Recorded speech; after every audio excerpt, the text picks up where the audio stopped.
treasure. What do you expect treasure to look like? Have you ever found any? And if you have, what value would you place on it? Treasure sometimes appears without you looking for it. And it can be anything. This painting is my piece of treasure. It's the most valuable thing I own. And when I painted it, it was beyond my expectations.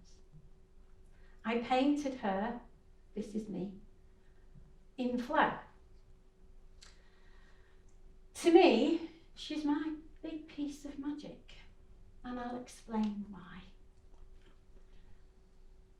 By the way, she's based on a piece of poetry called Rocking Still, and I will recite that for you at the end. So try and keep that in your head. 10 years ago, I went to visit a friend, who's now a friend, in an Oxford studio, a painter. And when I got there, she said to me, why have you come? And to be honest with you, I was in tears.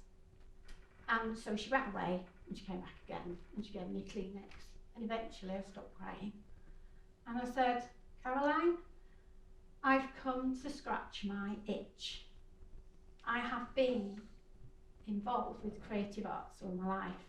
As a little girl, I was known as the artistic twin, or one of them. During that week, she gave me a keys to a studio because I couldn't leave it. I was in complete flow with this medium of paint. She even gave me a paintbrush, which she was painted with. It's called a mottler, just a bit of information. During that week, she set us an assignment and she said to us, we'd like you to paint something that is personal to you. And I sat and thought, well, actually, lots of famous people, painters, paint their portraits. But I'd like to paint my portrait based on this piece of poetry called Rocking Still. So she read the piece of poetry and she said, well, I'm going to cry now because if you can do this, I can't wait to see what's going to emerge. Rocking Still emerged. I don't really know how she emerged. As a painter, we have a process. I can tell you the background bowl is bright red. That's the background colour. The rest of it, I can't remember at all. I can remember putting the paints out. I can remember knowing what I'd like it to look like. I can't remember being with it. It felt like magic. People who viewed it said to me, can't stop staring at it. Other people have said, were you just the person holding the paintbrush? Was I just the conduit? I actually think they were right. I was that person in flow holding that paintbrush. Now, Caroline said to me, do you know what you've painted? And I said, no, I don't really know. I actually haven't got a clue. But I do right now know what I painted. It was, as I've said before, beyond what I expected. Elizabeth Gilbert, if you know the author, has written a book called Big Magic. Being with your creative self beyond fear. And in that book, there is a chapter called Hard Work versus Fairy Dust. Fairy dust, she describes, as being something generous and powerful, something that comes to you without you really trying. It just happens. And I believe that's what happened to me. I was in that flow state. Flow state feels absolutely wonderful. And it rocks me still. Mikhail Csikszentmihalyi is a psychologist. And if you know the name, he's written a book about finding your flow. Finding your flow is being enriched and with an activity that you have certain skill at, that you have a goal towards, that you want to be with. It can be something really interesting, like doing an intricate operation. It can be climbing El Capitan. It can be baking lots and lots of fantastic cakes or wedding cakes, anything. But it's something you love to do and you love to be in that space with. It enriches your life and it adds to your well-being massively.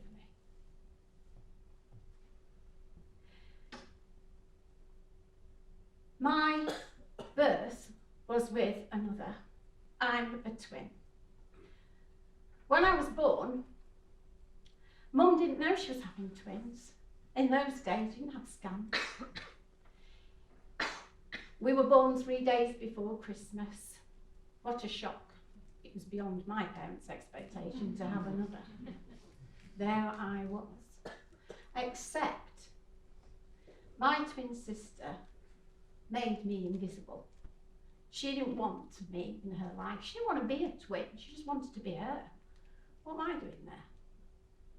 And that's been the sort of way we've carried on, right from being a very small little girl.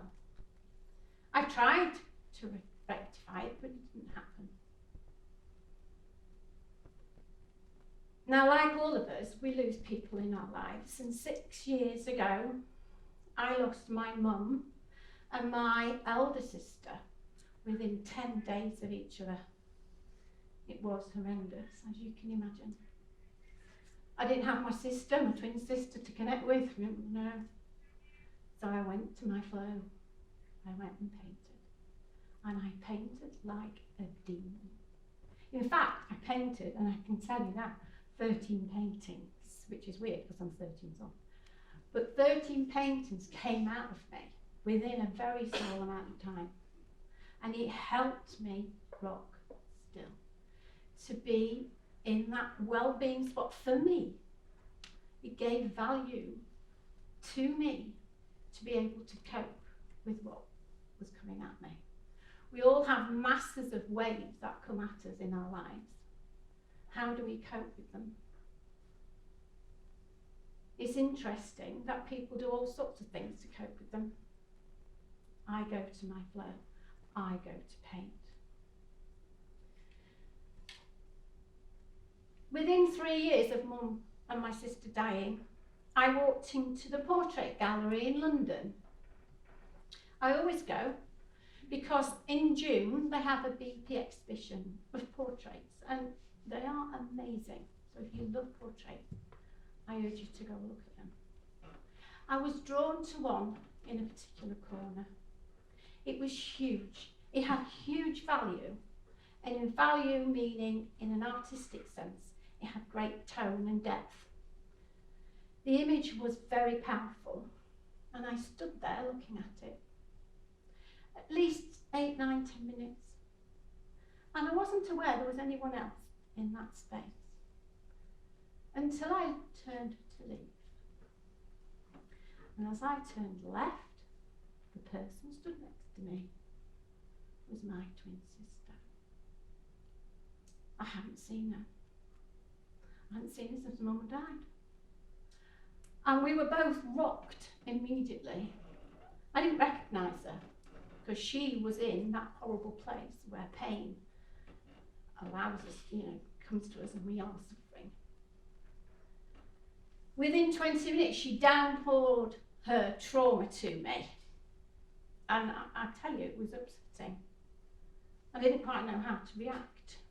I thought that we would actually connect, but we didn't. I thought the fairy dust had planted her there for my connection at last, but it didn't happen. She disappeared. I look back at that point, and in retrospect, I wondered, because I'm a big believer in things happening for a reason, that happened to me because it gave me my sister to view as being somebody who didn't know where her flow was. She didn't know where to go and rock still. She didn't know what it felt like to find it and to keep steady when big waves come at you. And I did. I think she is a painting about my strength and my spirit. But I know that flow has been the biggest valuable thing that I have on earth. So my message to you guys is this. It doesn't matter what your flow is. Just go and find that activity, because inside of you there's some little word, there's some little person shouting, please, please, please find me. Because it'll help you massively when you find these waves coming at you. And I know there's a big thing about mental health. Go find your flow. Because it may be a piece of treasure, you don't even know what it looks like. I'm going to recite you the piece of poetry. It's called Rocking Still. I hope you like it. Try and think about that. I'm a Russian doll, falling over, standing up, rocking still. I'm a Bella woman, waiting for my moment, holding on. I'm a mother giver, a warm, encompassing heart. I'm a people person, no fear, set to restart. I'm a beauty giver, a poet feeder alive. I'm a bright flame high on a tower, an upward path, a flower. I stand on a crevasse, a jagged edge.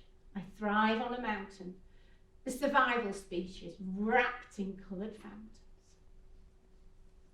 I'm a rock face, a painter who sculptures words.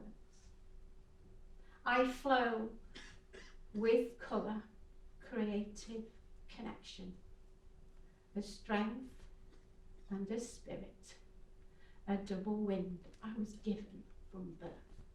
Thank you very much for listening.